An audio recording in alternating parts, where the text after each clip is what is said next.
Good morning students. I am Babita Sharma, your Hindi teacher.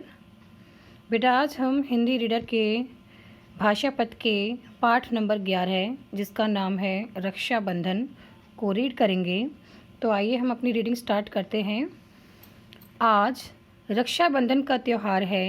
Reema और सीमा बहुत प्रसन्न हैं। वे दोनों आज अपने प्यारे भैया की कलाई पर राखी बांधेंगी। वे उसे मिठाई खिलाएंगी और उसकी लंबी उम्र के लिए भगवान से प्रार्थना करेंगी।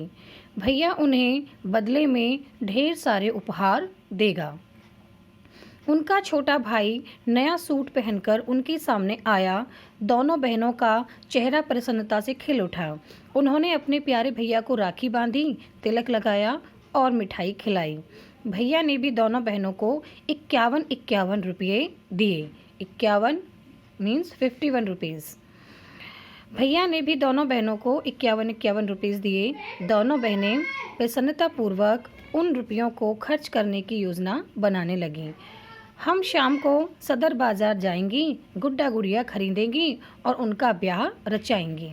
दोपहर को सबने खाना खाया और आराम करने के लिए लेट गए, परंतु रीमा और सीमा की आंखों में नींद नहीं थी। वे तो शाम होने की प्रतीक्षा कर रही थीं। वे मन ही मन विचार कर रही थी कि हम गुड्डी गुड़िया का ब्याह करेंगी, अपनी सहेलियों को बुलाएंगी, हम सब मिलकर नाचेंगे गाएंगे, कितना मज़ा आएगा। जैसे छोटे बच्चे होते हैं ना, कुछ पैसे उनके हाथ में होते तो सोचते हैं कि हम ये लाएंगे ऐसे करेंगे। तो ऐसे ही वो दोनों लड़कियां बहुत खुश थीं। शाम होने पर दोनों बहनें कपड़े बदलकर बाजार जाने के लिए तैयार हुई कि अचानक भैया नीटू के रोने की आवाज़ सुनकर वे चौंक गईं।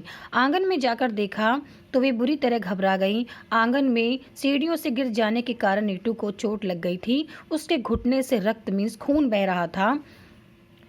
दोनों ने जल्दी से माँ को आवाज़ लगाई और स्वयं डॉक्टर सुरेश को बुलाने दौड़ गईं।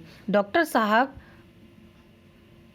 तभी किसी रोगी को देखकर घर आए थे। वे नाश्ता करने बैठे ही थे कि तभी दोनों छोटी बच्चियां रोती हुई उनसे कहने लगीं, डॉक्टर साहब हमारे भाई को चोट लग गई है और हमारे पिताजी घर पर नहीं हैं, आप जल्दी चलिए। डॉक्टर साहब तुरंत ही रीमा और सीमा के साथ चल दिए। उन्होंने नीटू के घाव की सफाई की और दवाई लगाकर पट्टी बांध दी। माँ कुछ सोच ही रही थी कि दोनों बहनें समझ गईं। उन्होंने सुबह मिले रुपये निकाले और माँ को दे दिए। माँ उनका मुँह देखने लगी।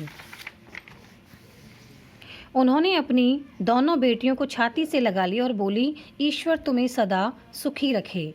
डॉक्टर साहब फीस लेकर चले गए। दोनों बहनें नीटू के पास आकर बैठ गईं और पूछने लगीं, भैया अब क्या हाल है। नीटू अपनी बहनों की ओर प्यार से देख रहा था।